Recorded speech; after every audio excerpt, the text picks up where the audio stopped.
Bonjour à toutes et à tous. Bienvenue au Design Spot, le centre de design de l'Université Paris-Saclay, pour cette table ronde co-organisée par le Centre d'études et de recherche en droit immatériel, le CERDI, de la Faculté de droit, économie, gestion de l'Université Paris-Saclay, le Design Spot, bien entendu, et aussi un peu l'ENSI, qui est partenaire d'un projet plus large, puisque cette table ronde sur la surveillance, future sous surveillance, prend place dans le cadre d'une exposition que vous pourrez découvrir tout au long du mois de mai et puis début juin au Design Spot, au Lumen, une exposition sur la surveillance, design et droit en regard, une exposition dans laquelle des étudiants en design de l'ENSI Les Ateliers, des étudiants en droit de l'Université Paris-Saclay, du Master 1 droit du numérique, la propriété intellectuelle et de l'espace, ont collaboré pour réinterroger les dispositifs de surveillance.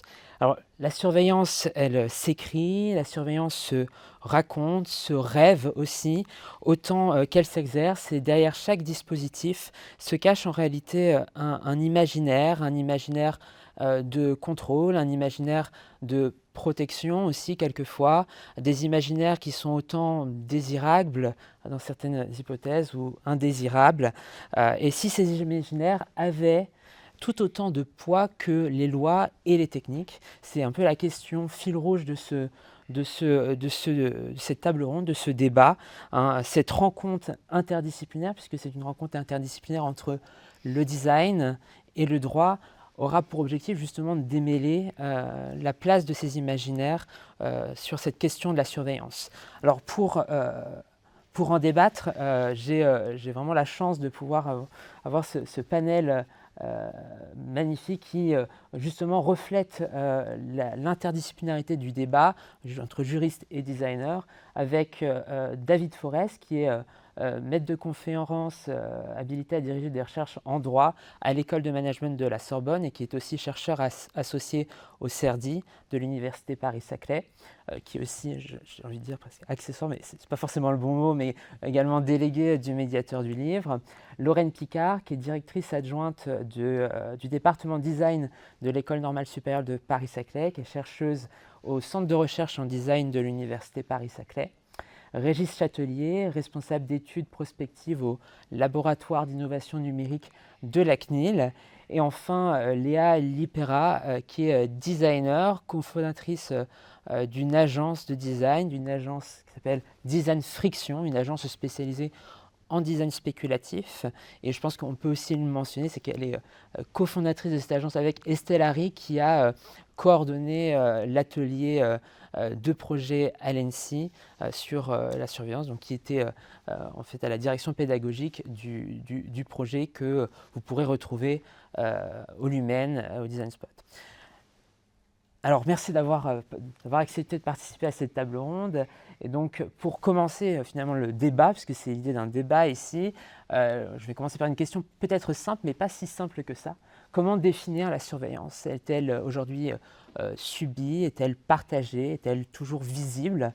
Est-elle toujours invisible également? C'est une première question. Et je me permets d'adosser à cela une autre question. D'abord pour mes collègues designers, le design fabrique-t-il ou défait-il cette surveillance? Je vais donner la parole à Léa d'abord. Et puis, Oui, alors, alors comment définir la surveillance? En tout cas, il y a un point de friction, à mon sens, dans ce sujet, c'est qu'elle se fait dans un but donné, au service d'intérêts, qu'ils soient commerciaux, politiques, sécuritaires. En tout cas, voilà, on n'observe pas comme ça, gratuitement et sans objectif. Il y a vraiment un but derrière, de la part de ceux qui surveillent. Et donc un intérêt qui peut rentrer en contradiction avec les intérêts des surveillés.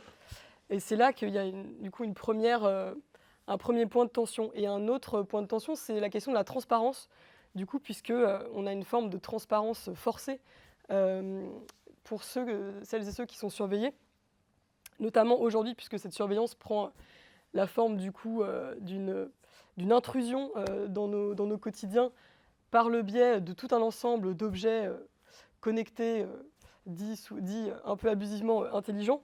Et en cela, du coup, j'aurais tendance à dire que le design fabrique plutôt de la surveillance, puisque les designers sont à l'origine de la conception de ces objets, qui sont, by design, construits pour collecter un maximum de données et de manière voilà, à fonctionner correctement. Ils ont besoin de ces données sur nous. Donc on parle d'objets physiques ou d'applications, etc.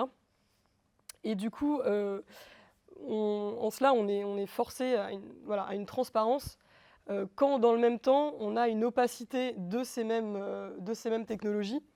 Et on ne peut pas finalement vraiment savoir comment fonctionne, quand on arrive à les localiser, c'est déjà bien, mais comment fonctionnent concrètement ces machines qui viennent on parle parfois de boîtes noires algorithmiques pour les plus intelligentes d'entre elles, donc avec cette idée qu'on a des algorithmes qui permettent à partir d'entrées, de produire des sorties, de produire des actions, etc. Mais on ne sait pas bien comment ça fonctionne et parfois même les concepteurs et les conceptrices de ces machines ne savent pas eux-mêmes, sont un peu dépassés.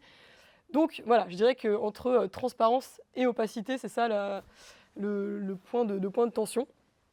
Et oui, je voulais montrer effectivement ce projet qui parle un peu de ça, de ces notions-là.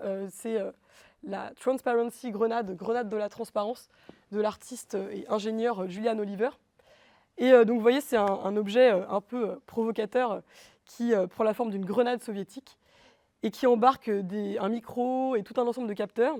Et quand on la fait détonner, exploser dans un lieu, elle vient siphonner, elle vient capturer toutes les données qui sont échangées sur ce lieu. Donc adresse IP, photos, sons, même des fragments d'emails non cryptés, etc. Elle capture ces données et elle les envoie directement sur une carte en ligne qui est publique, qui est rendue publique et accessible à toutes et tous. Et elle vient du coup quelque part renverser ce déséquilibre des forces dans la transparence, puisqu'elle vient exposer celles et ceux qui sont sur ce lieu. Donc c'est un objet qui est volontairement critique, qui n'est pas destiné à être commercialisé ou quoi, ou comment dire, à vraiment être utilisé, quoique je ne sais pas, mais en tout cas, l'intérêt, c'est de poser des questions.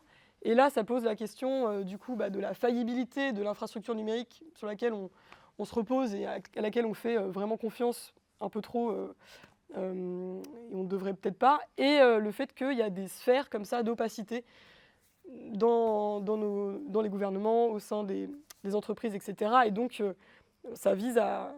j'imagine que l'ambition, c'est de la faire détonner dans ces sphères d'opacité pour vraiment exposer ceux les surveillants peut-être, ceux qui ne souhaitent pas être exposés. Ça fait bien le lien avec peut-être ta réaction, Lorraine, puisque tu as travaillé sur cette question d'opacité, de transparence.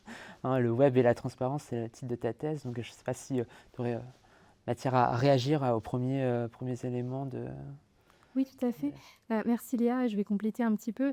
Effectivement, je partage votre avis sur le fait que ça dépend du type du design qui est pratiqué, si on reprend la question de base. Et puis le contexte et les déterminations du projet, évidemment. Mais en fait, cette tension, à mon sens, est assez classique, puisque, en tout cas, depuis le XXe siècle, puisque, en fait, depuis les années 60, les métiers du design industriel traversent une crise morale qui coïncide, outre les crises écologiques et économiques, avec le fait que l'industrie, aujourd'hui, standardise les imaginaires collectifs en déployant notamment le marketing, la segmentation de marché, etc. Et donc, si on regarde ces deux schémas produits par Stéphane Vial dans le cadre de son livre sur le design, dont la première édition est parue en 2017, le design de première génération, qui porte entre autres sur le mythe de l'art total, le progressisme des avant-gardes, etc., donc cette approche libérale de l'art et du design, hérité entre autres des art and craft, a laissé place à un design qui est vraiment tourné vers la consommation de masse et aussi vers une esthétique industrielle, plus tard dans les années 50, avec aussi la question du luxe accessible pour tous, etc. Et qui donc va s'écarter des problématiques morales en fait, que portent les modernités artistiques que sont l'humanisme, le fonctionnalisme, la recherche de progrès social, etc. Et c'est vrai qu'avec la modernité numérique, aujourd'hui, si je peux l'appeler en tant que tel. Andrea Branzi parlait de seconde modernité à partir des années 60 dans son livre Nouvelles de la métropole froide. La question d'une crise morale, elle est réactualisée, elle prend une nouvelle tournure parce que l'informatique ubiquitaire aujourd'hui, il exploite les internautes. On le sait avec le web des réseaux sociaux, c'est vraiment l'internaute qui va produire de la donnée au service des plateformes numériques. Et donc, les internautes, ils vont mettre leur corps et puis leur intellect, ce fameux temps de cerveau disponible, au service de la production de marchandises immatérielles. Aujourd'hui, on peut vraiment dire que la communication, c'est un mode de production capitaliste en soi. Et cela est d'autant plus vrai avec Internet parce qu'il y a un déploiement d'une infrastructure planétaire qui va des câbles sous-marins, des centres de données à la poche des utilisateurs. Et donc face à cela, parce que là j'ai parlé un peu du côté négatif, mais face à cela, il y a quand même la sphère éducative et de recherche. On le voit très bien dans l'exposition que vous présentez aujourd'hui. Il y a un contre-mouvement qui est dans le sillage justement des radicaux, du design écologique. Alors si on change de slide, je vous ai mis Design for a Real World de Victor Papanek, qui est un classique en tout cas dans les écoles d'art, etc. et dans le design engagé. Aujourd'hui, on a le design spéculatif qui va vraiment œuvrer à construire des imaginaires alternatifs et à travers notamment du thème de la surveillance, comme l'a montré Léa, matérialise une critique du capitalisme et des plateformes. Voilà. Après, toutefois, la recherche, l'éducation et le monde industriel entretiennent des porosités. Donc la question aujourd'hui, c'est plutôt de savoir comment on forme les designers d'aujourd'hui et de demain. Moi, je suis professeure, donc effectivement, c'est une question qui m'anime. Et puis aussi, dans quelle mesure l'industrie, elle est capable aujourd'hui de se transformer sans tomber dans l'écueil d'une morale au service d'une classe dominante, en fait. Voilà. Donc, après cette question, moi, je vais terminer rapidement, mais ça amène à la question aussi de la neutralité de la technique. Qu'est-ce qu'on fait aujourd'hui la technique n'est jamais neutre en fait, donc voilà, on revient à la question du contexte. Sachant la question des biais aussi, des algorithmes. Oui. La technique n'est jamais neutre et le droit aussi n'est jamais neutre aussi. Le droit, c'est pas que de la technique, il y a politique juridique, c'est un domaine, un champ du droit, des sciences du droit. Et c'est pour ça que la seconde question que je voulais adresser plus à Régis, qui est dans une autorité de contrôle, la CNIL, et puis à David, qui a un regard peut-être plus théorique, de chercheur. C'est le droit, est-ce qu'il va anticiper finalement cette surveillance? Va-t-il y réagir? Ou va peut-être, je ne l'ai pas directement posé dans la question, mais peut-être va-t-il l'encourager? Si on l'a vu là avec le projet de loi de généralisation de la vidéosurveillance algorithmique. Donc il y a cette place du droit dans la surveillance. Donc, et on se pose souvent la question, est-ce que le droit est un peu en retard? Et donc c'est aussi cette question où justement là il est en avance et il promeut parfois aussi. Donc non, justement par rapport à cette question de la surveillance, en fait sur la question elle-même, est-ce que le droit anticipe la surveillance ou pas? Le droit ne se pose pas nécessairement la question de la surveillance en tant que telle.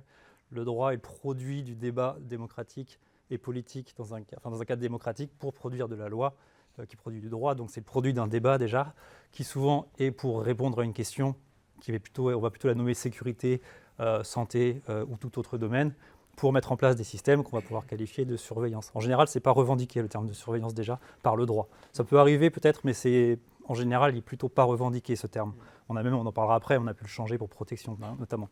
Et se pose la question également du droit qui effectivement peut tout autant organiser la surveillance que la contrer et la réguler.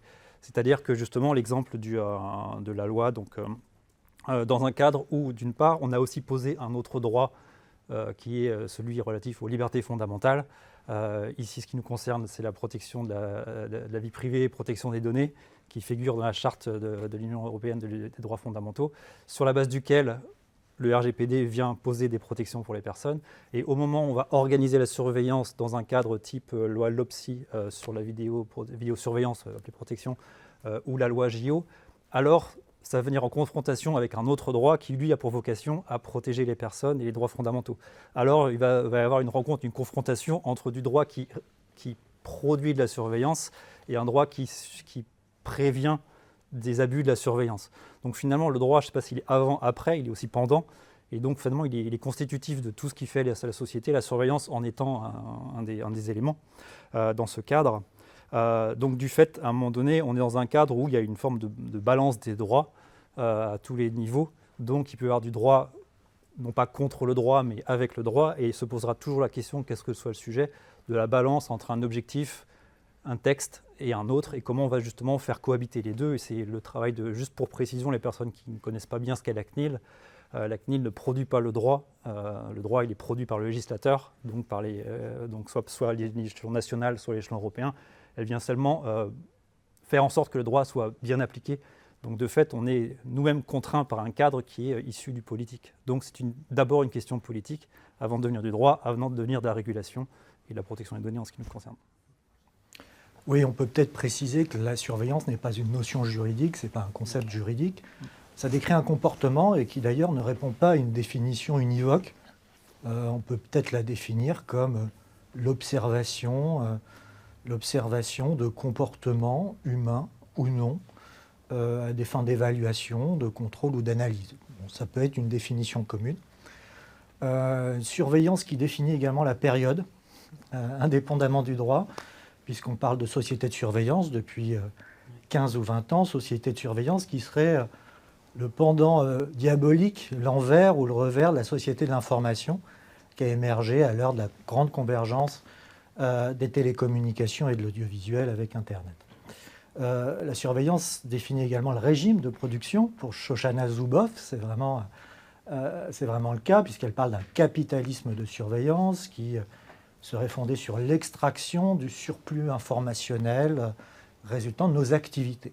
Donc on a vraiment toute une palette, toute une grille d'analyse pour analyser la surveillance. Alors le droit anticipe-t-il la surveillance? Oui, réagit-il? Si on doit dresser un bilan à grands traits, on serait plutôt du côté de la réaction, puisque les technologies apparaissent, elles se développent, elles sont données comme imposées, elles sont là, elles sont accompagnées de discours, et c'est là qu'on rencontre l'imaginaire, de discours qui les accompagnent pour les légitimer. Et ensuite, la régulation intervient. Pierre Legendre parle, pour définir la société, d'un tissu de discours entrelacés. Donc, c'est une analogie qui me paraît intéressante. On peut parler, pour définir la régulation, d'un tissu de discours, un discours juridique, un discours sur la technologie, technologos. Il n'y a jamais de technologie prise isolément. Elle se développe toujours accompagnée d'un discours. Tout ça formant une maille qui nous appartient ensuite d'analyser, de desserrer. Alors, le droit, il a régularisé a posteriori la vidéosurveillance, qui désormais s'appelle vidéoprotection, depuis un décret, je crois, il y a une quinzaine d'années environ. Donc, rebaptiser vidéosurveillance, vidéoprotection, c'est un discours. C'est un discours de légitimation qui vient se mêler. Donc c'est un fil qui se tisse avec un autre fil. Et tout ça participant de la régulation. Oui, d'une manière générale, le droit intervient plutôt en réaction. Alors, et là, ce serait un peu trop long à développer, mais c'est le fameux débat sur la désynchronisation du droit, des technologies, qui est produit toujours trop tard. Phénomène de désynchronisation qu'a analysé Hartmut Rosa notamment. Et tu as introduit aussi, c'est passionnant, mais tu as introduit un terme qui est en fait le cœur du débat, c'est la question de l'imaginaire. En fait, les imaginaires de la surveillance. Et moi, je me suis posé la question, quels sont finalement ces imaginaires de la surveillance? On a fait travailler nos étudiants sur... ils ont fait du design spéculatif, mais la base de ce design spéculatif, de toute forme de prospective, c'est les imaginaires, sont les imaginaires. Et donc, quels sont ces imaginaires, justement, de la surveillance?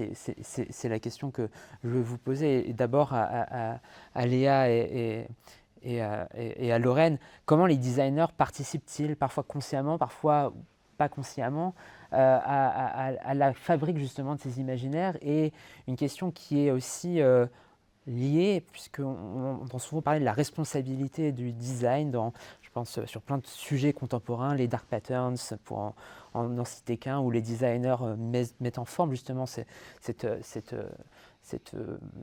manipulation de consommateurs. Le design, doit-il être responsable finalement des imaginaires et ce que l'on en fait de ces imaginaires? C'est une question que je voudrais vous poser à toutes les deux. Donc, je ne sais pas si c'est un sujet. Bah, ça rejoint peut-être cette idée de technologos, enfin de discours, de récit autour des technos.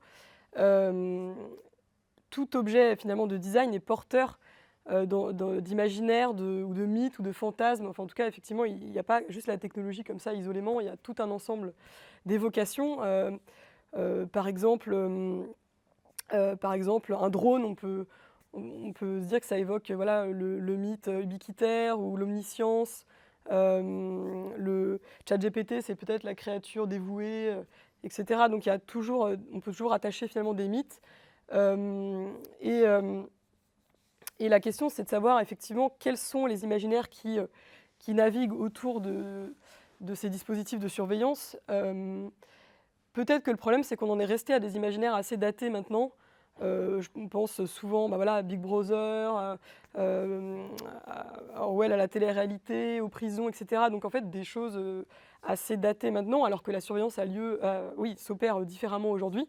Et peut-être qu'on a envie de voir émerger des imaginaires qui viennent souligner ce danger, en tout cas, ces risques associés à la surveillance telle qu'elle a lieu aujourd'hui dans nos quotidiens.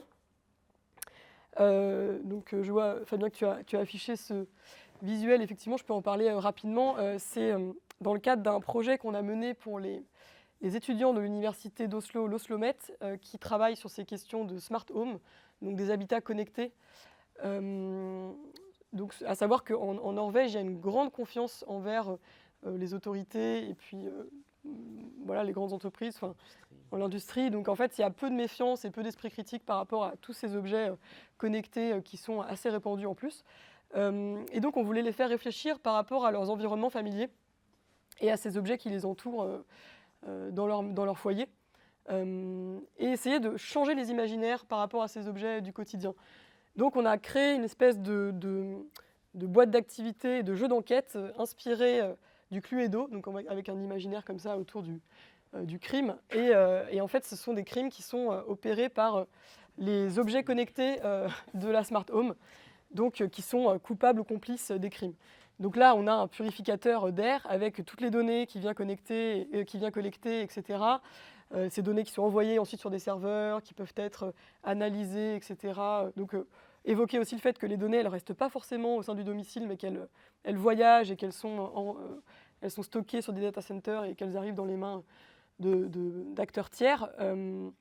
Et donc voilà, essayer, sans pour autant les faire tomber dans la paranoïa, mais d'inculquer de nouveaux imaginaires à ces étudiants. Et en plus, les scénarios étaient, donc les cas d'enquête étaient inspirés d'histoires vraies.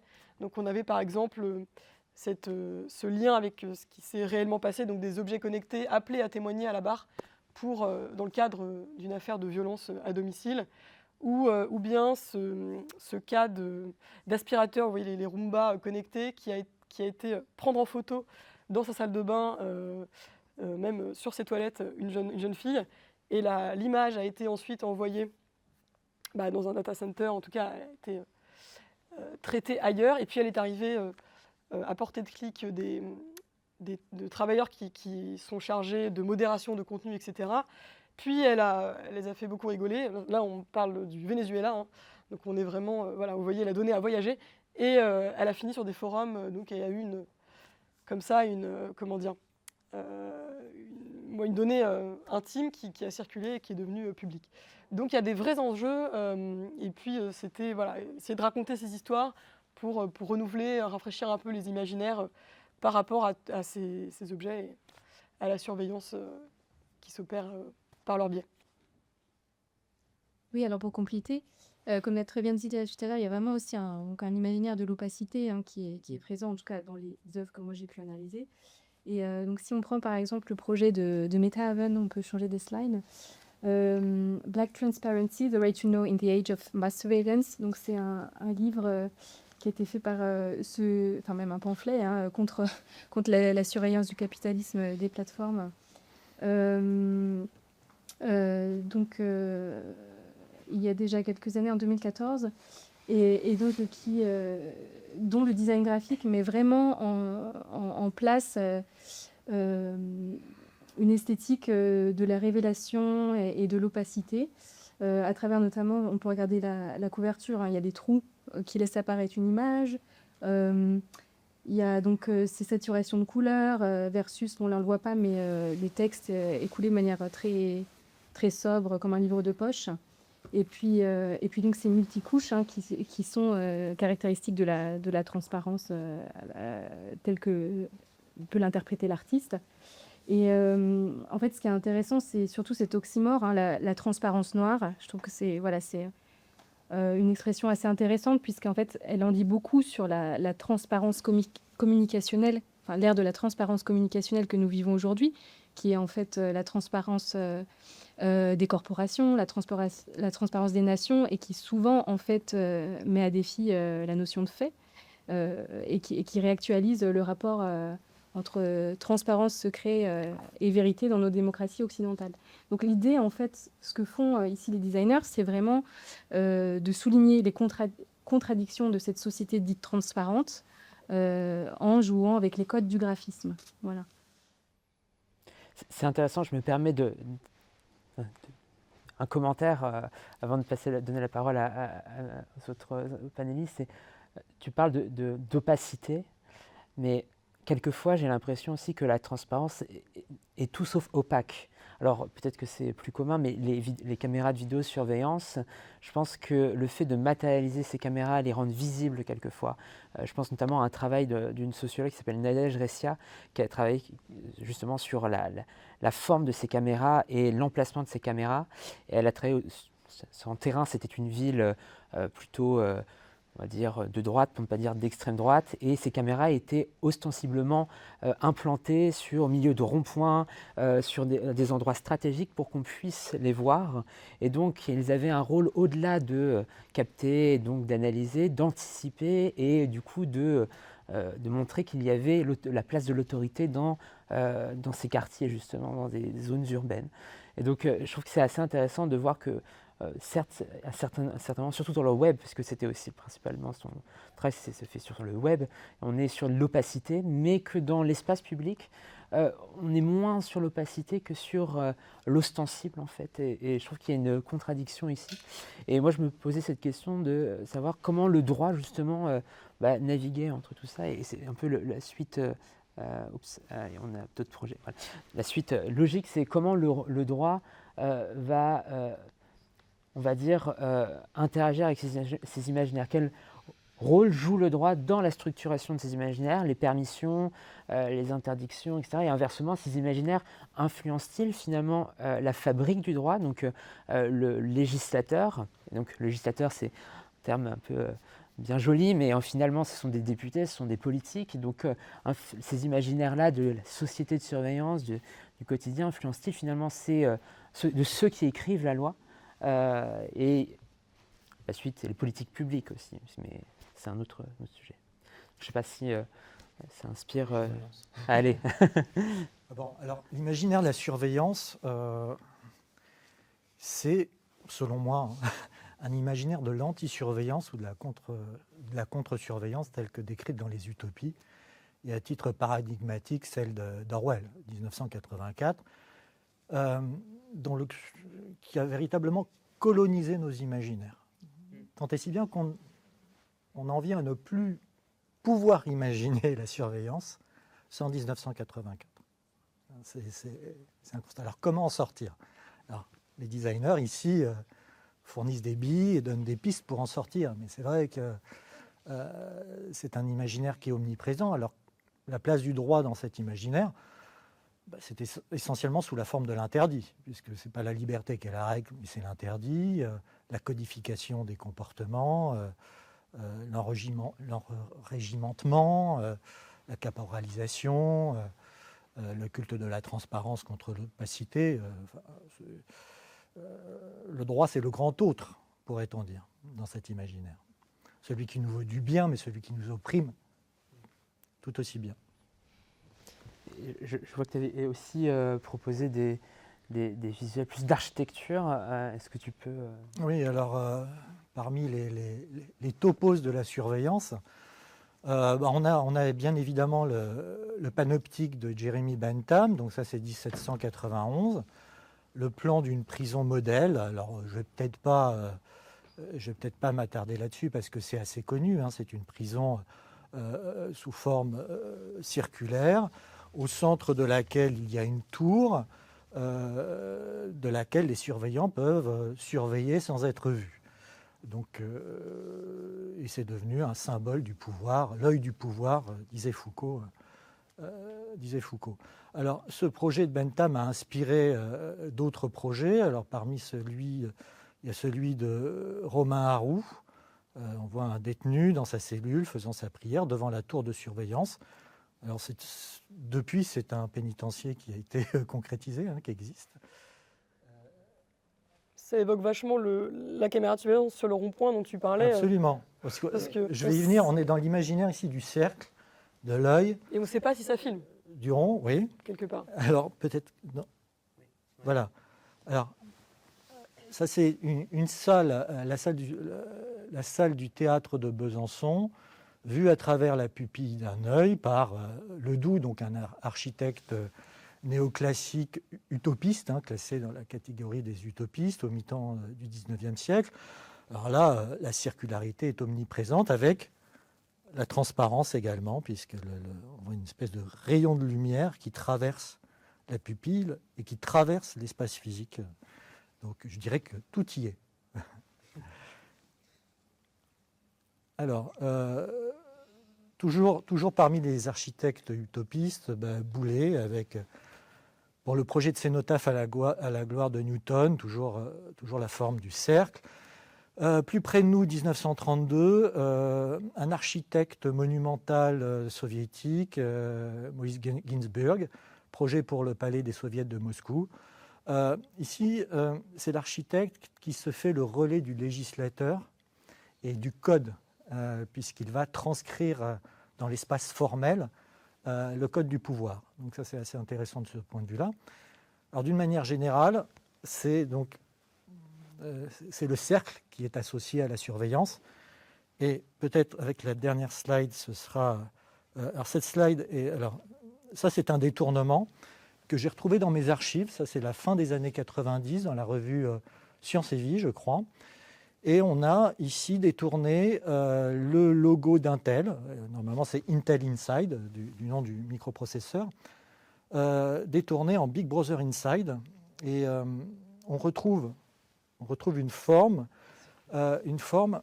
qui, si on s'en rapporte à l'analyse de Louis Marin, le sémiologue de l'île d'Utopie de Thomas More, est à la fois ouverte et fermée. Elle est ouverte et fermée. Donc ça, c'est la forme exacte de l'île d'Utopie de Thomas More. Donc c'est pas inintéressant de faire ce rapprochement, même s'il n'est certainement pas voulu ici. Alors ça signifie que dans les entrailles de la bête, dans les entrailles de l'ordinateur, il y a un potentiel de surveillance qui va appeler des réactions. Un dernier mot peut-être. J'invite à lire les analyses de Gilbert Durand, et notamment les structures anthropologiques de l'imaginaire, puisque Gilbert Durand fournit une grille de lecture, une sorte de grammaire des formes et des images, qui ici est utile puisque le cercle est associé à l'enfermement, à la répétition temporelle, mais également à la nuit et aux profondeurs, chez Gilbert Durand. Alors c'est assez intéressant pour penser la surveillance. Régis, je sais pas... Oui, pour réagir, alors pas directement sur le design, mais juste tout à l'heure, on disait que le droit c'est l'autre, mais ce qui est intéressant pour moi surtout, c'est c'est que la surveillance, ce sont les autres, toujours. Et c'est toujours pensé comme la surveillance et l'autre, et surveillance, il y a une notion de surveiller du haut vers le bas, mais dès lors qu'on parle de transparence, une loi de transparence de la vie publique et des comptes et des patrimoines des élus est considérée comme de la surveillance par les personnes qui en sont soumises, alors même que c'est elles-mêmes à qui on va reprocher de produire la surveillance des citoyens. Donc la surveillance, il y a toujours cette notion de l'autre qui va avoir une forme d'intrusion. Et il y a aussi une forme d'intégration de plus en plus, mais on en parlera peut-être plus juste après, de la surveillance qui a disparu, qui est totalement intégrée et devenue normalisée. Et dès lors que la surveillance est l'autre, moi-même, je ne suis jamais surveilleur, quand bien même j'ai des pratiques, on pourra en parler après, qui sont de surveillance des pères, de la famille, des enfants, etc., qui sont les plus si on le replaçait dans un cadre où une autre personne que moi-même surveille, on serait outré. Mais comme c'est nous-mêmes, c'est forcément de la surveillance, de la care-veillance, de veiller sur, donc tout va bien. Donc de fait, il y a quand même, faut bien toujours voir ça, la mise à distance du terme de surveillance, où que l'on se place, elle intervient à chaque fois que l'on parle de surveillance, où que l'on soit. Et ça joue un rôle également, justement, dans le rôle du droit, notamment sur ce rôle-là, dans un cadre aussi où le droit a un effet sur les libertés, sans parler de surveillance.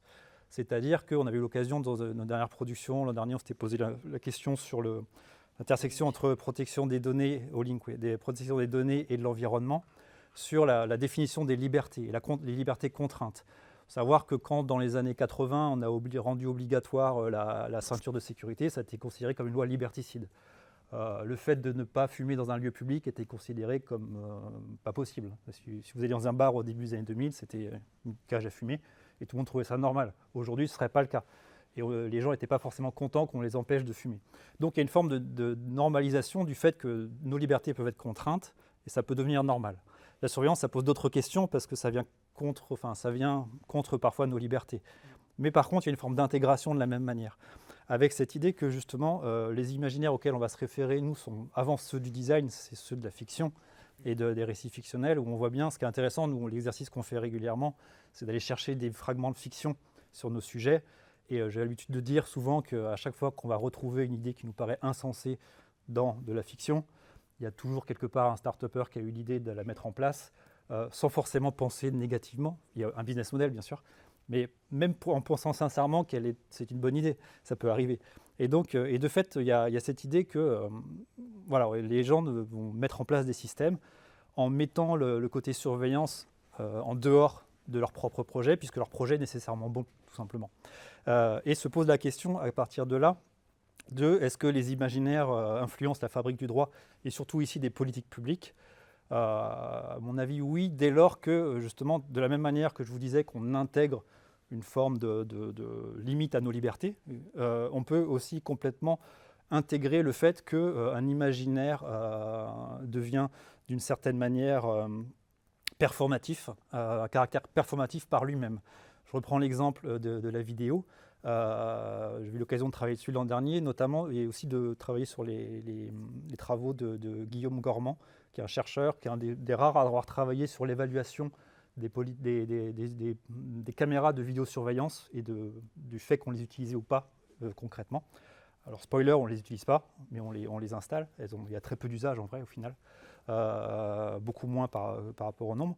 Sauf que le terme de sécurité associé à vidéo a un caractère performatif à tel point qu'un politique qui n'a pas recours à la vidéosurveillance, notamment à l'échelon local, est considéré comme défaillant, quand bien même personne ne s'interroge sur le fait que ça produit des effets.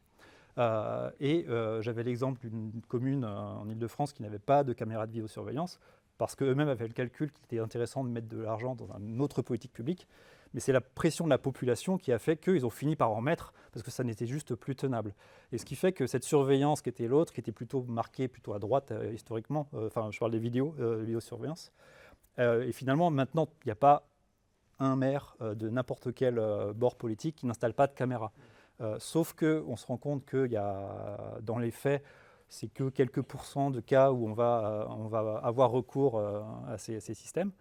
Mais, encore une fois, c'est le caractère performatif de l'imaginaire associé à la caméra, en l'occurrence, qui devrait par lui-même produire de la sécurité, qui empêche de penser autrement, et qu'au final, on est dans une boucle où, une fois que c'est intégré et installé, c'est très très dur d'aller contre.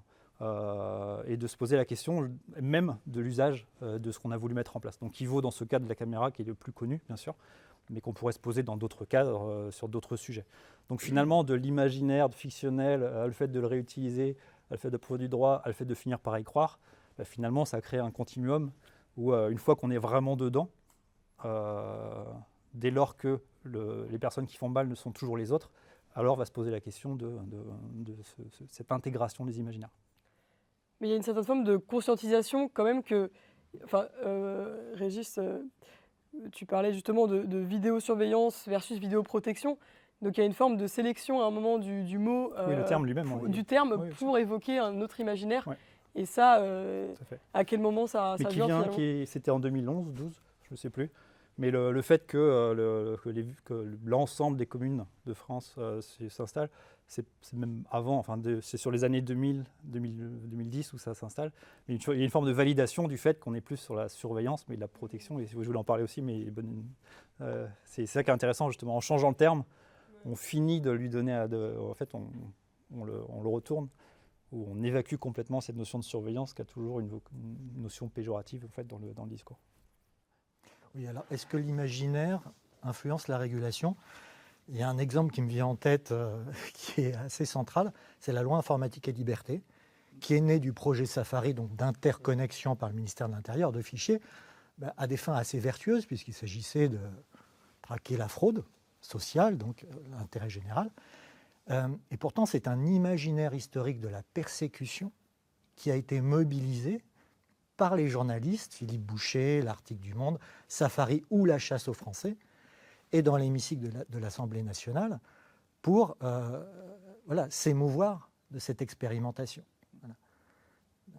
Ça, c'est un imaginaire très très fort, l'imaginaire de la persécution durant l'occupation. Le fichier juif, etc., etc.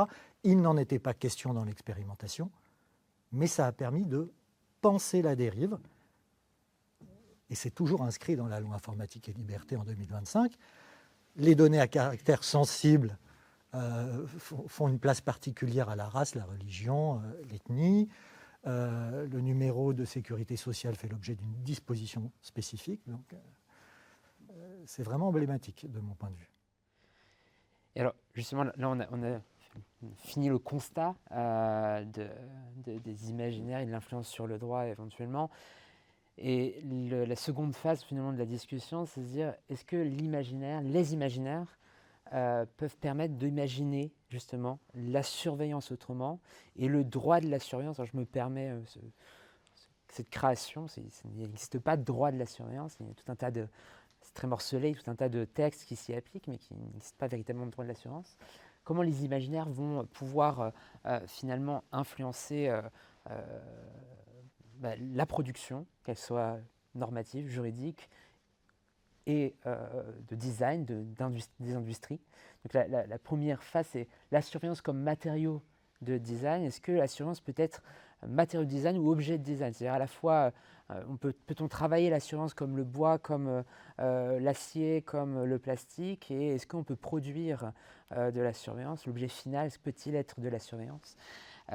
Et là, ma première question, du coup, c'est celle-ci. C'est comment la surveillance peut-elle être designée, alors, je ne sais pas si ça se dit, mais représentée ou même exagérée pour devenir visible, lisible, critiquable? Comment les imaginaires influencent le travail des designers pour produire autrement et donc créer une société autre dans laquelle cet imaginaire de la surveillance serait différent? Donc, je ne sais pas si...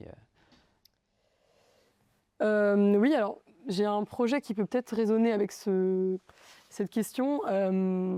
Alors, ce n'est pas tant un autre imaginaire autour de la surveillance qu'une autre manière de la pratiquer, avec plutôt une logique de surveillance. Donc, cette idée que la surveillance peut venir aussi du bas et donc que les citoyens peuvent surveiller à l'inverse ceux qui sont en position de pouvoir.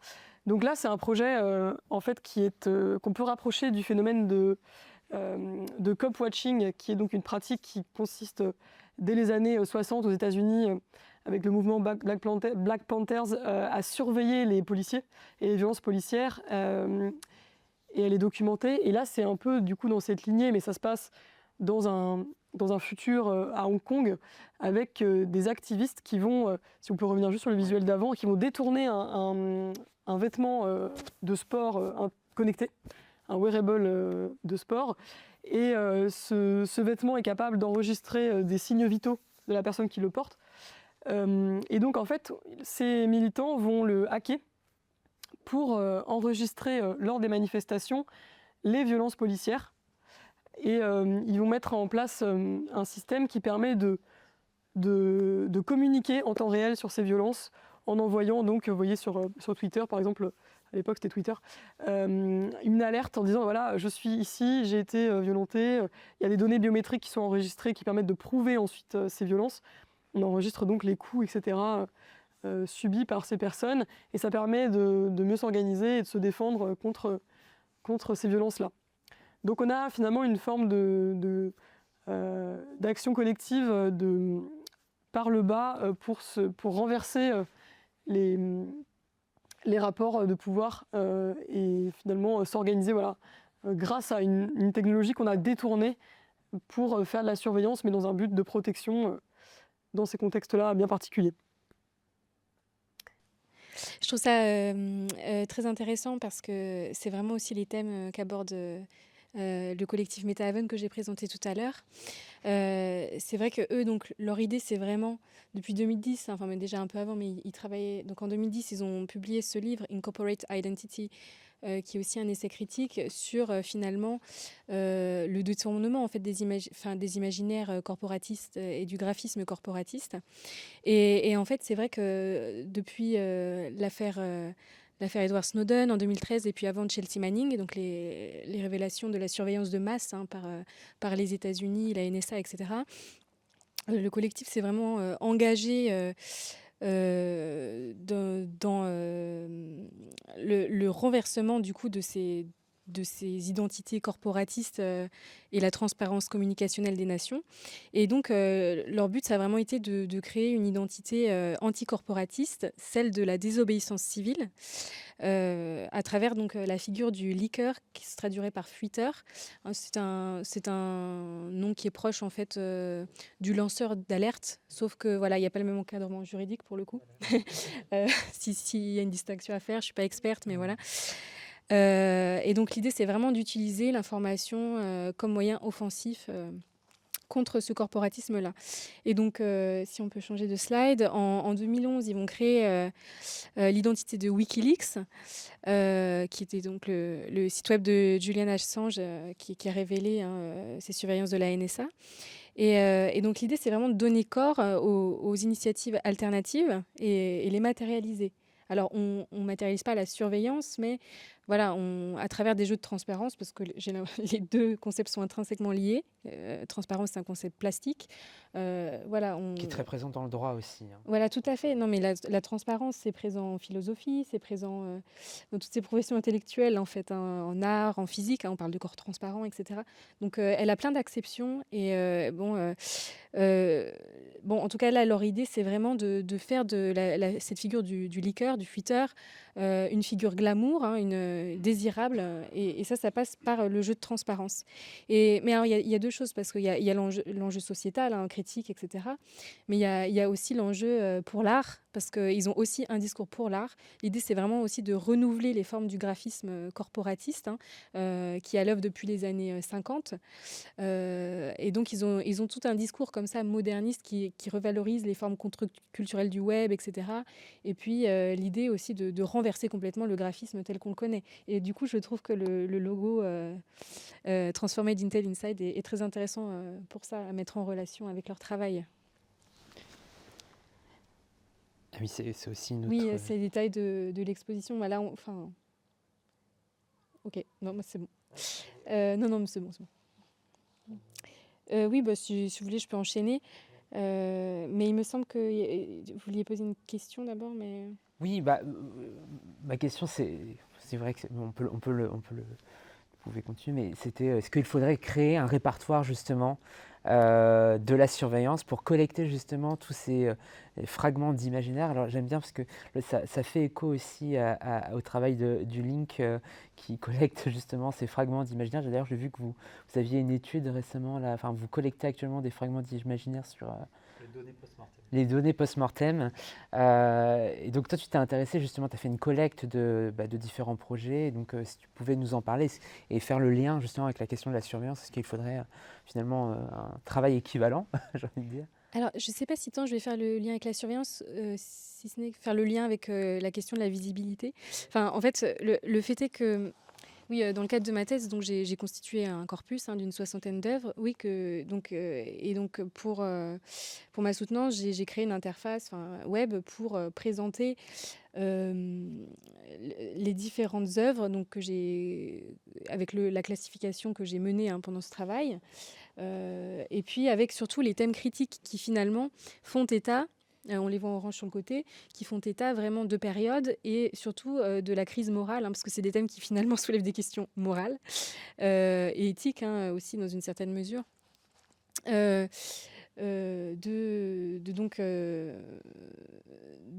Qui traverse en fait la critique artistique de la dématérialisation, qui était donc mon sujet de thèse. Et donc, est-ce qu'il faudrait faire un répertoire critique aujourd'hui ? L'idée, c'est que, en fait, à mon sens, il faut défendre aujourd'hui une culture alternative, parce que, au final, cette culture alternative, elle est la réponse finalement aux imaginaires standards, industriels, etc., et politiques. C'est une autre politique. Et son rôle, c'est au final de créer une sorte d'équilibre moral au sein de la modernité. Mais après, c'est une culture qui est une culture de l'hétérotopie, c'est la culture de l'écart. Elle pense le lien entre l'ordre et le quotidien. Donc ça, c'est Michel de Certeau qui parle de tout ça. Et c'est vraiment une originalité en fait au sein du système de production dominant. Et en fait, c'est vrai qu'aujourd'hui, cette culture-là, elle est très peu visible.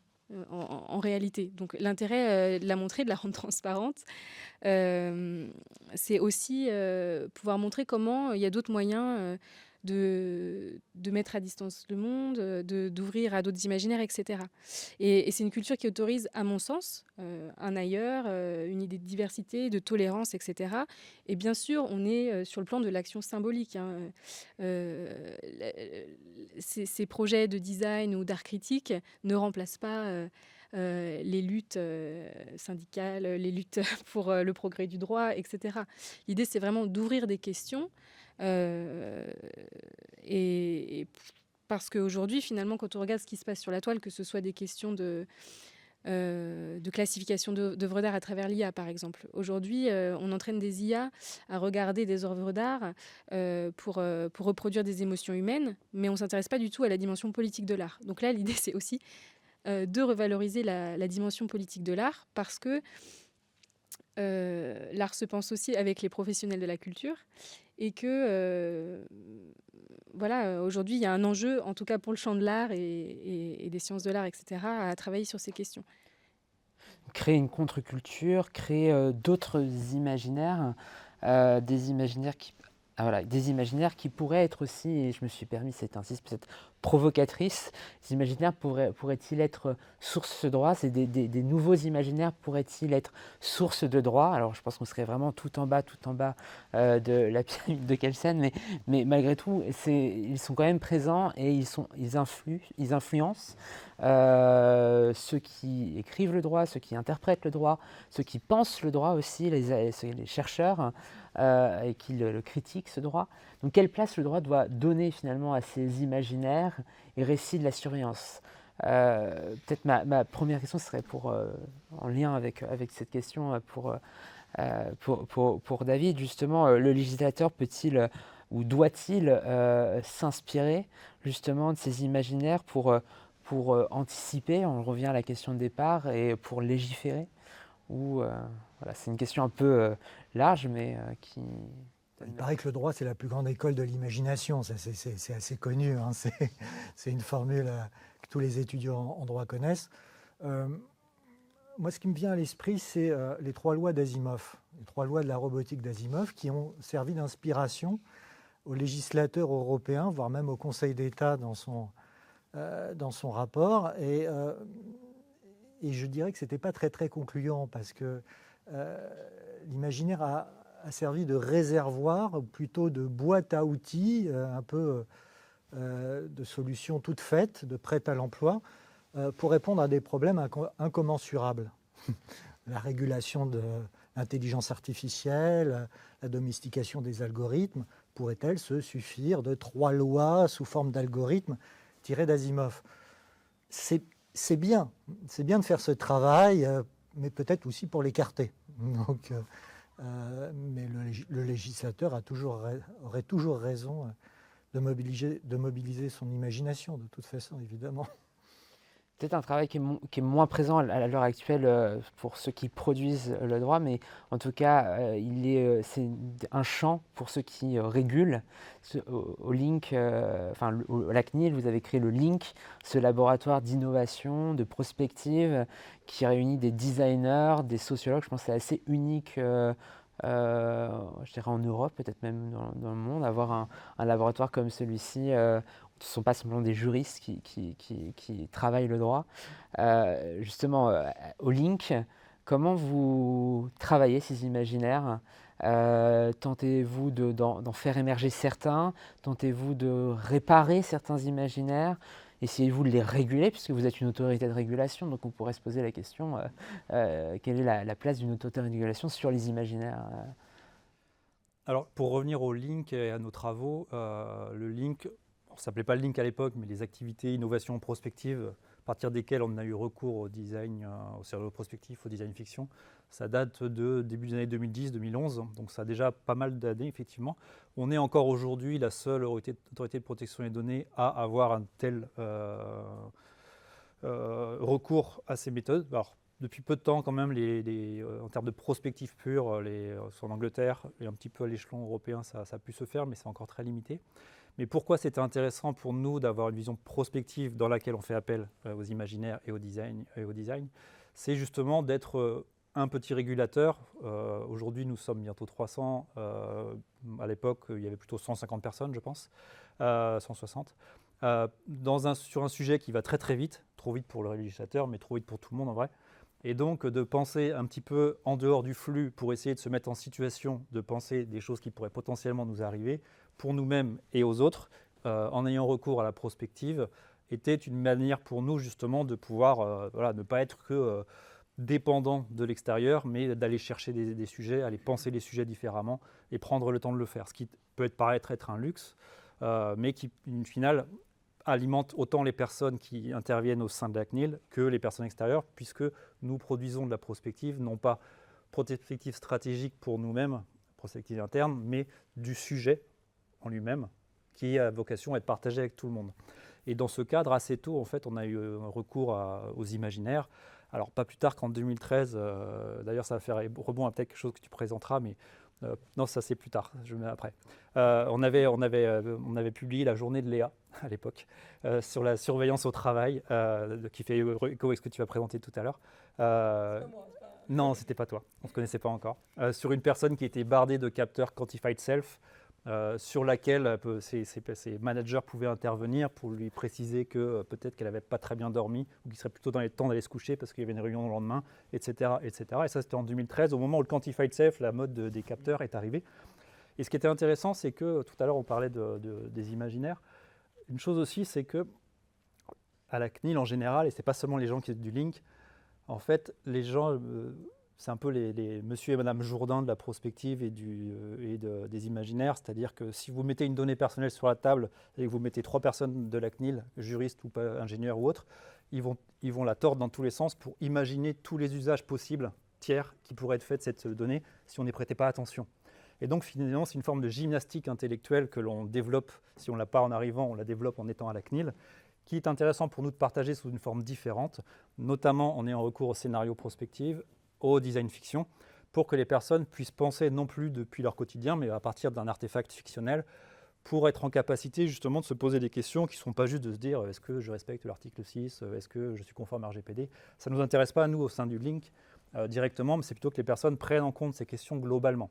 Et l'intérêt d'avoir recours aux imaginaires fictionnels pour produire des designs fiction et des scénarios prospectifs et différents modèles, c'est justement d'amener les personnes à réfléchir au sujet, d'où qu'elles soient, pour que finalement cette plasticité sur le risque et sur ce qui pourrait être fait, finalement soit partagée, mais pas du point de vue de je suis l'autorité qui vous dit qu'il faut respecter tel article, mais que chacun soit en capacité de penser cette chose-là.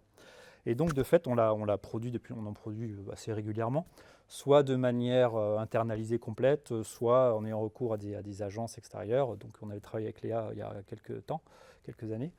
enfin 2 ou 3 ans à peu près, de manière, parce qu'aussi ça permet de travailler avec des nouvelles personnes et d'essayer de nouvelles modalités, pour à chaque fois justement accompagner des réflexions très analytiques, des recommandations de prospective au sens très opérationnel, d'un travail justement sur un pas de côté, soit dans le futur, soit juste à côté, pour justement alimenter la réflexion des personnes qui sont les parties prenantes, qui peuvent être des entreprises, les collectivités, le législateur, vous-même, peu importe. Et donc c'est de faire de ce sujet un vrai sujet, dans un contexte où nous sommes chargés, nous, de la bonne application du droit, mais absolument pas de la production du droit. Et avant d'aller au dernier, justement, ça fait le lien avec la CNIL elle-même, qui essaye, quand on parle des imaginaires, alors je ne sais pas si la CNIL se pense contrer les imaginaires lorsqu'elle le fait, mais elle a très régulièrement, elle rappelle qu'on a trop souvent recours à un imaginaire technosolutionniste pour produire de la loi, avec l'idée que si on met une bonne techno au milieu, ça va régler tous les problèmes. Et donc il y a beaucoup de décisions de la CNIL, de communication et autres, qui sont vraiment de la CNIL, hein, pas de Link, qui a vocation à rappeler justement que, attention, c'est que vous avez recours à un imaginaire technosolutionniste pour régler un problème peut-être un petit peu plus complexe que celui que la seule technologie pourrait répondre. Et donc de fait, ça influe. Alors je ne dirais pas que c'est le Link directement, mais ça nous permet justement de travailler avec cela pour le faire. Donc il y a vraiment cette idée de amener les personnes, et on parlait tout à l'heure de lanceur d'alerte, on n'est pas lanceur d'alerte, on est régulateur. On ne décide pas, mais on a un rôle aussi d'alerter au sens de prévenir les risques en les pointant, en les montrant. Et le fait d'avoir recours aux imaginaires, au design fiction et à d'autres formes permet justement d'essayer de se faire de sujets autre chose qu'un sujet trop technique pour les personnes. Et l'exemple que je voulais signaler, ça fait écho à ce que je disais tout à l'heure, c'est un design fiction qu'à l'époque, l'an dernier, où on travaillait un peu sur la surveillance, qui était venu sur l'idée, donc je vous parlais tout à l'heure de la surveillance, de plus en plus on parle de surveillance par les pairs, et c'était posé la question justement de l'idée de base, que j'avais eue, c'était que la surveillance avait disparu. C'est-à-dire qu'on ne pouvait plus parler de surveillance, puisque la surveillance étant l'autre, dès lors qu'elle était tellement diluée dans notre quotidien et que nous y avons tous recours, finalement, peut-être que demain, on n'allait plus parler de la surveillance, puisque finalement, ce n'était plus un corps extérieur à rejeter, mais c'était quelque chose d'intégré. Et cette idée du surveillance corps sur la base du Nutri-Score, puisque aujourd'hui, une anecdote, j'avais été choqué personnellement un jour de voir, alors c'était quelqu'un que je connaissais, hein, pour un anniversaire surprise, on attendait la personne et qui a pris son smartphone, qui a dit vous inquiétez pas, il arrive, il est à tel virage, pas très loin d'ici. Et donc j'ai découvert cette fonction du smartphone, d'iPhone, qui permet de savoir où sont ses proches en permanence, que je ne connaissais pas à l'époque. Mais les gens pensaient ça tout à fait normal et sans problème en fait. Et donc il y a beaucoup d'usages comme ça. Les parents, pourquoi ils achètent un smartphone à leurs enfants, c'est pour les surveiller, c'est pas pour autre chose. Quand bien même ils sont à titre personnel très sensibles à ces questions. Et donc le surveillance corps, c'était l'idée de se poser la vraie question avec ce système justement. Et donc c'est Yvan qui était avec nous, qui est ici dans la salle à la CNIL pendant cette période, m'a aidé sur la partie de penser à ce que pourrait être un Nutri-Score. Un Nutri-Score qui ne soit pas du vert vers le rouge, mais du 0 vers le 3, du bleu vers le bleu. C'est-à-dire qu'à vous de choisir en fait ce que vous voulez acheter finalement. Et le 0 étant, il y a 0 données, il y a 0 captation, vous allez pouvoir surveiller personne. Et le 4 étant, ça a vraiment vocation à surveiller d'autres personnes. Et ensuite, faites votre choix éclairé dans vos achats en fonction de vos souhaits, sans dire à la personne ce qui est bien, ce qui est mal. Et donc, ce qui était intéressant, c'est que les gens se posent la question de « Tiens, mais qu'est-ce que je fais avec mes objets ?»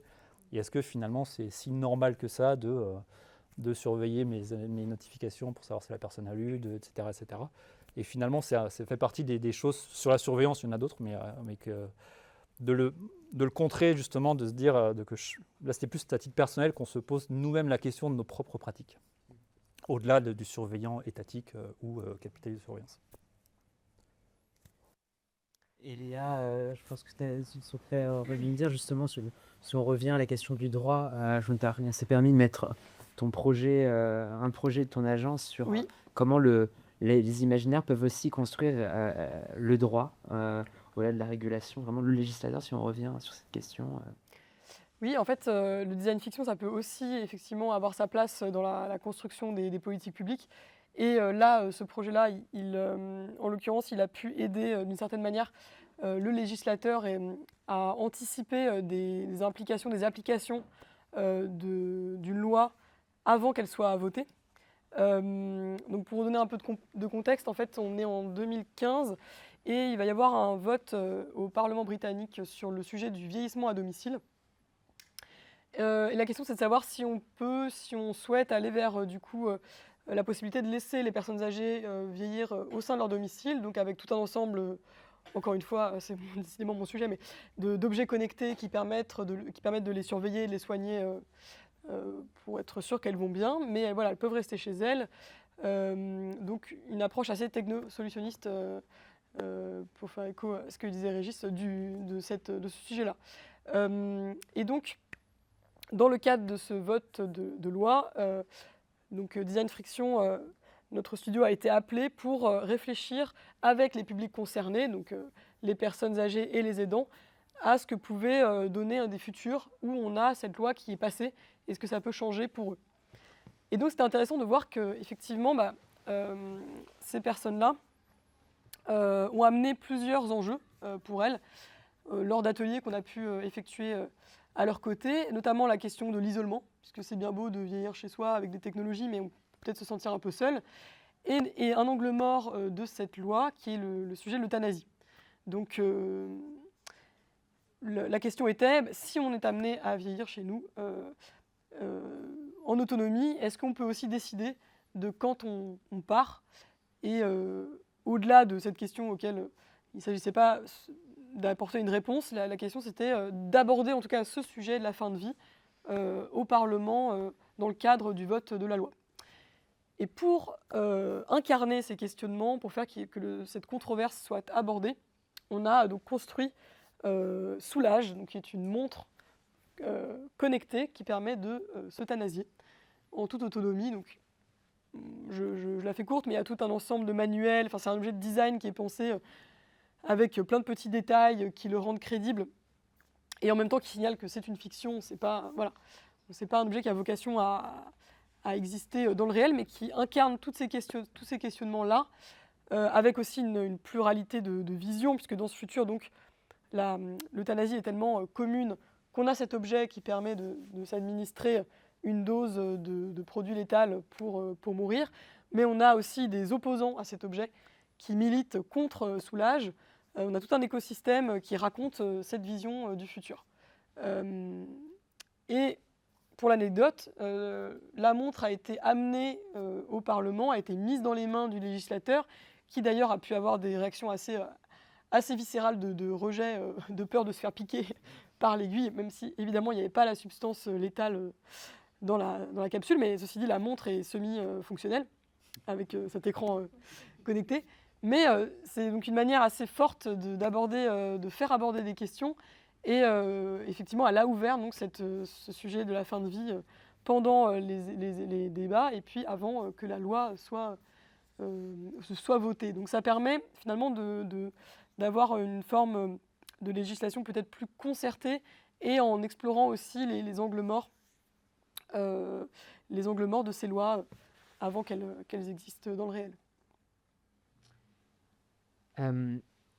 Sauf si vous souhaitez réagir aux différentes interventions, je me permets de basculer tout doucement vers la conclusion. En tout cas, c'est une pré-conclusion, c'est une conclusion de la table ronde, puisque Delphine fera une synthèse conclusive. Mais voilà, ma question finale, peut-être en réponse assez courte, puisqu'on manque un peu de temps, serait de savoir s'il y a des futurs à fabriquer, des contre-imaginaires à inventer. Et une question que je me posais, c'est comment on peut construire, imaginer, fabriquer, non pas une surveillance, mais une désurveillance. On parle beaucoup de mouvements de contestation assez récemment, enfin là, le décolonialisme, la démondialisation, etc. Est-ce qu'on doit aller vers ces imaginaires-là et ces revendications-là? Tu parlais de contre-culture.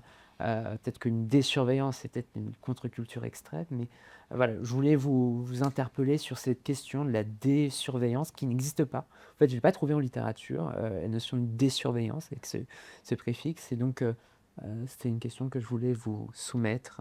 Enfin, en tout cas, si vous avez des impressions, des sensations aussi, parce qu'on est quand même dans une conférence où le sensible est important, avec des artistes, des designers. Moi, j'ai le sentiment que si on souhaite mobiliser l'imaginaire contre les pratiques de surveillance, ou en tout cas contrebalancer les pratiques de surveillance, l'imaginaire qu'on connaît, c'est-à-dire colonisé par l'anti-utopie, n'est plus suffisamment mobilisateur parce qu'il est en voie d'épuisement. Voilà. Et c'est un imaginaire qui a dégénéré en une imagerie finalement qui ne mobilise plus, voilà, et qui voire même peut s'avérer contre-productive. Donc il y a un vrai sujet. C'est une dernière question qui conduit vers un sujet d'importance, mais qui n'appelle pas de réponse simple, manifestement.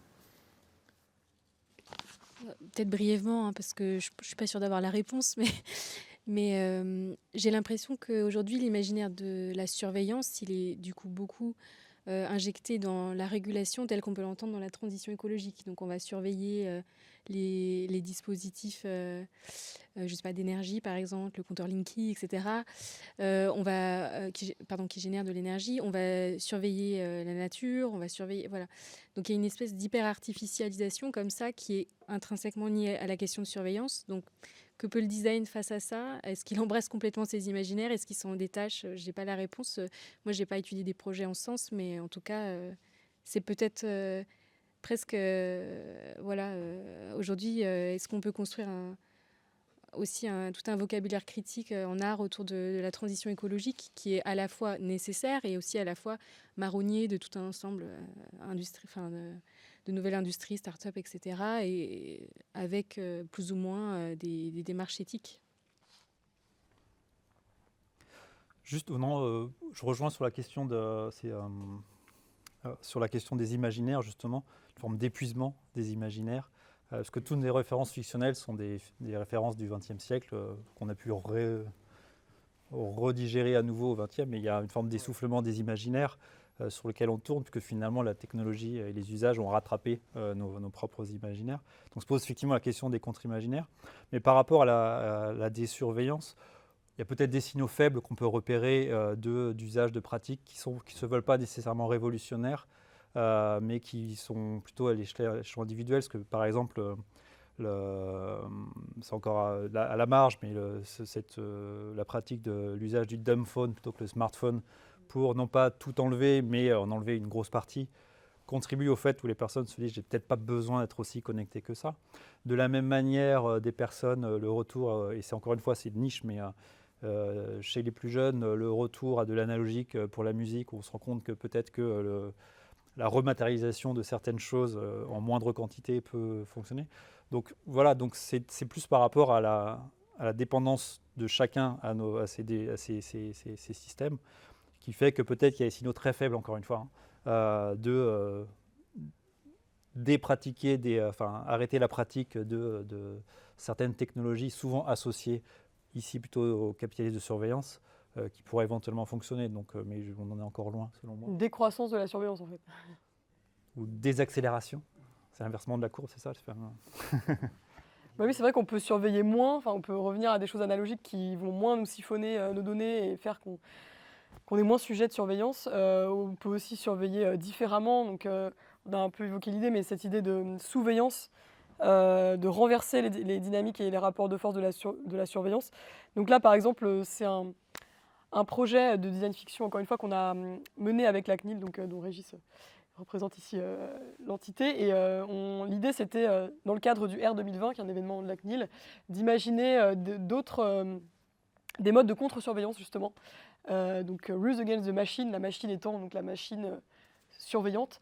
Et donc là, c'est une keynote fiction qui a été réalisée en live par mon collègue Bastien, qui joue le rôle d'un Chief Rules Officer pour l'entreprise Connivence, qui est donc une entreprise coopérative de faussaires de la donnée, qui viennent pratiquer donc, ce qu'on peut appeler l'obfuscation, donc brouiller un peu les données, de manière à protéger son emploi, de manière à enrayer la surveillance managériale, ou alors obtenir des promotions, etc. Voilà, l'idée de Connivence, c'est qu'on vient vous aider à échapper à ce qu'on appelle les people analytics, donc la surveillance au travail. Voilà, donc on a plusieurs packs d'offres qu'on a présenté. Donc, c'était assez crédible d'ailleurs, même en signalant le côté fictionnel de cette entreprise. Beaucoup ont cru que c'était une vraie entreprise. Et l'idée étant du coup d'alerter aussi sur cette mise en données du travail. Je sais qu'il y a un projet dans l'exposition qui aborde ce sujet. Et de renverser. Il y a une des offres du coup de connivence qui s'appelle Panoptico, qui est donc un panoptique inversé et qui propose de surveiller les dirigeants de son entreprise de manière à avoir aussi des prises sur leur potentiel manque de productivité ou autre. Donc ça permet de rééquilibrer la dynamique de la surveillance.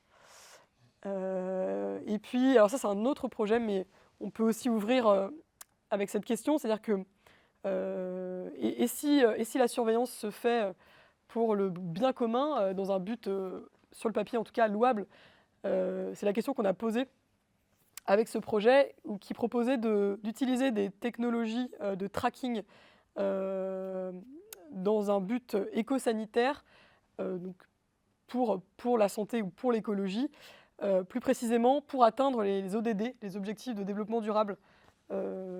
Donc préserver la biodiversité et les océans. On peut penser à protéger les forêts. Il y a un projet dans l'exposition que vous verrez qui aborde cette problématique. Et donc l'idée, c'est voilà, on vient vous surveiller un maximum, mais pour préserver la bonne santé de l'environnement. Et donc là, finalement, qu'est-ce qu'on en pense d'un futur par exemple, en 2032, voilà, on a une application qui s'appelle Bioprotect et qui vous catégorise, qui vous profile selon que vous êtes éco-fonçant, éco-apprenti, éco-champion. Et selon votre profil, vous pouvez accéder ou pas à certaines zones géographiques, certains parcs naturels, ce qu'on appelle le géofencing, donc la barrière via les technologies. Et donc, c'est un exemple de fiction qui a été imaginé à partir donc, d'outils qui permettaient de réfléchir à ces questions. Donc, on croise technologie de surveillance et carte objectif de développement durable, et on vient un peu se dire est-ce qu'on souhaite ou pas du coup de la surveillance si c'est pour la bonne santé de l'environnement. C'est une question un peu provoque. Je profite de ton premier exemple de contre-usage, d'acte de résistance de la surveillance pour faire la promotion des ateliers de médiation dans le cadre de l'exposition. Hein. Il y a 2 visites guidées qui sont programmées le 22 mai et le 31 mai, si je ne me trompe pas, et qui sont suivies d'ateliers de médiation, si ça vous intéresse, justement, de contre-usage de la surveillance et de comment on résiste à la surveillance à partir des projets qui sont présentés dans l'exposition. C'est du militantisme, du coup. Oui, c'est du design adversarial, Ah, oui. j'ai envie de dire. Merci beaucoup en tout cas pour cette magnifique table ronde. Je vais inviter, je pense, Delphine Degaut, qui est maître de conférence à l'Université catholique de Lille, qui a publié une thèse à Sciences Po sur la surveillance par les drones, Je l'apprends. usages militaires, non mais les usages militaires, les drones militaires, c'est ça, sur les drones militaires, Sur la guerre. qui s'intéresse notamment à l'architecture dans le cadre de ses recherches, qui sont vraiment en lien avec le design, puisque les écoles de design, c'était d'abord des écoles d'architecture, c'est né dans les facultés d'architecture aux États-Unis, la discipline du design. Donc voilà, je vous laisse la parole pour une petite synthèse conclusive, augmenter son regard sur le sujet. Merci beaucoup. L'exercice est un peu délicat, mais assez intéressant, et je vous remercie de cette vraiment très intéressante discussion. Quelques points, sans trop prendre de temps, qui m'ont marqué, ou en tout cas m'ont intéressé dans vos échanges. Essentiellement sur cette question de la surveillance, dans le fond, je me disais en vous écoutant que, bien sûr, la proposition, elle est déjà une dénonciation. Ce terme-là, il dénonce déjà quelque chose. Et ce qu'on sent dans cette conversation, c'est quand même énormément de mélancolie et de pessimisme sur le temps présent. On a évoqué l'âge sombre, cet âge sombre de la technologie. Et donc, dans le fond, la question qui je trouve, sous-tend tout ça, c'est vraiment dans cette nuit qu'on a évoquée aussi, qui veille. Qui veille dans cette nuit, qui surveille, mais aussi qui veille, qui s'oppose, qui réagit. Et donc, on est là aussi, ce terme-là, pour dénoncer, pour faire voir qu'on ne veut pas tout à fait être regardé, en tout cas pas regardé comme ça. Et donc, la surveillance, elle évoque comme terme déjà un technoscepticisme en réponse au technoscepticisme aussi que vous avez mentionné, ambiant, de mettre un peu de scepticisme dans les usages qui sont développés. Et là, on voit effectivement l'utilité de la science-fiction, de la critique, de la spéculation pour mobiliser des imaginaires comme un échappatoire aussi, pas seulement une résistance, mais aussi imaginé pour s'échapper de cette espèce de nuit close dans laquelle on ne voit pas très bien comment on va s'en sortir. Et donc, dans un moment aussi, dans une nuit où il est très difficile de rêver. On n'arrive pas complètement à rêver à autre chose, même si c'est la nuit. Et donc, ce que je trouve intéressant aussi dans ces échanges, c'est dans le fond un embarras partagé, un embarras de la responsabilité peut-être commune du droit et du design dans l'architecture, ou en tout cas dans la composition de cette infrastructure de la surveillance, où on se sent tous un tout petit peu coupables de quelque chose, et on n'est pas... Ne serait-ce que parce qu'on l'utilise aussi nous-mêmes. Oui, on l'utilise, on le dessine, on le met en place, on l'écrit. Et donc, de consentement arraché, je ne sais plus qui avait dit ça, consentement éclairé ou consentement arraché, souvent, on a l'illusion du choix, mais au fond, on sait qu'en utilisant ces objets, on participe aussi à toute... Mais là, au-delà de la question de l'usager, je pense en tant qu'expert de notre champ, enfin, en tant que producteur de notre outil, on se sent aussi un tout petit peu embarrassé de parler comme juriste, comme designer du rôle-là, puisqu'on sent bien qu'il y a quelque chose là dans lequel on a un peu de responsabilité. Et donc, on a évoqué les tensions entre traquer, hacker, leaker, cette surveillance, c'est-à-dire qu'on se sent surveillé, mais on veut aussi résister, et on est un peu pris en sandwich entre ce regard bienveillant ou surveillant dans lequel on voudrait se placer chez les gentils ou chez les méchants, en gros, et sans toutefois qu'on ait vraiment ici essayé de dénoncer ou d'aller chercher qui surveille. Hein. Ce n'est pas une question qui était très opérante. On a évoqué le capitalisme, l'État, la police, le sujet lui-même qui se surveille. Mais dans le fond, on a un peu de confusion sur ce grand autre que vous avez évoqué, de qui surveille, et qui peut-être, dans le fond... si on reprend ces terminologies lacaniennes, révèle peut-être plutôt un objet petit a de la surveillance. Hein, peut-être que c'est un désir, dans le fond, de surveiller, d'être surveillé. Ça, c'est peut-être pas tout à fait démêlé.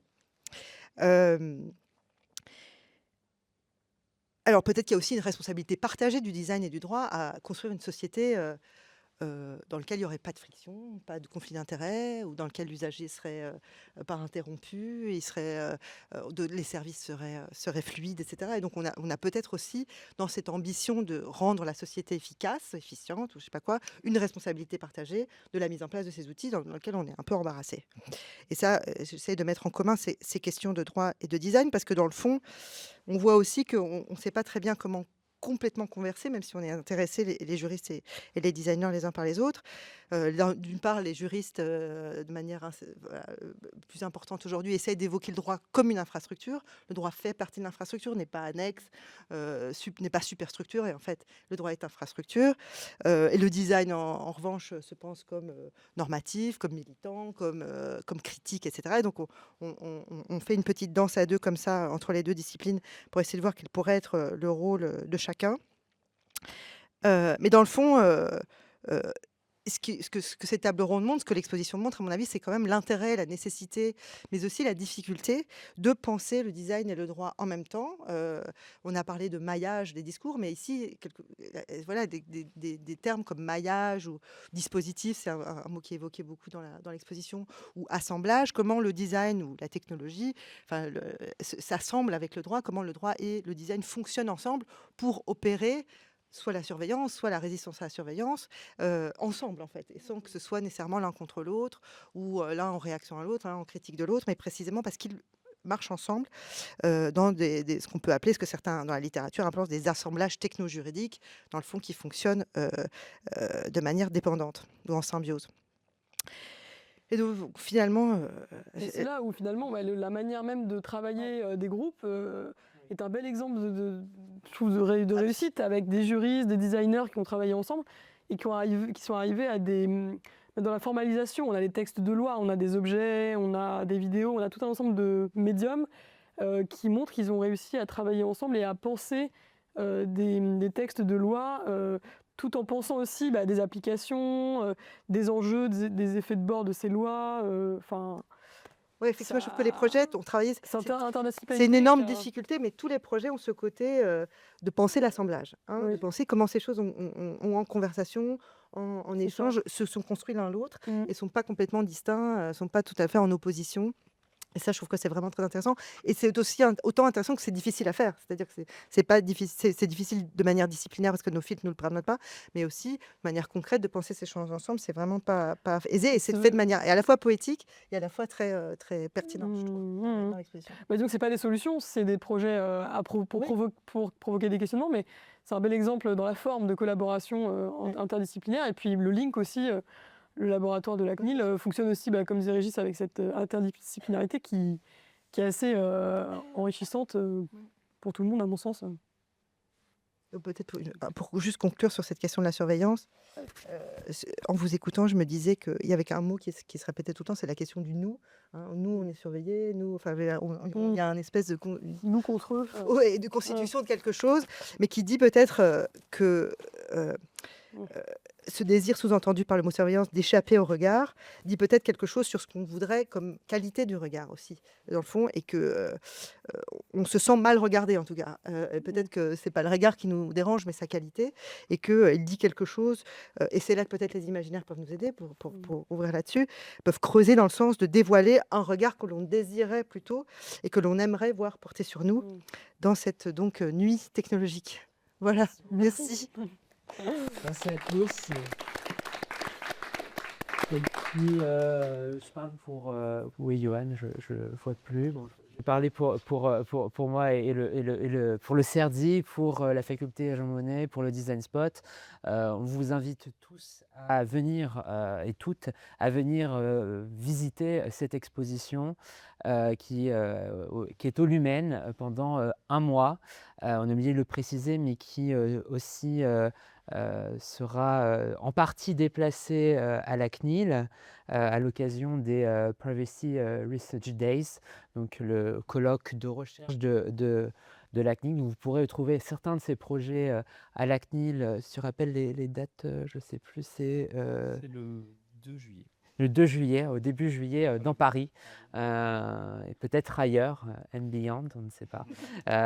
Il y aura peut-être d'autres lieux d'exposition.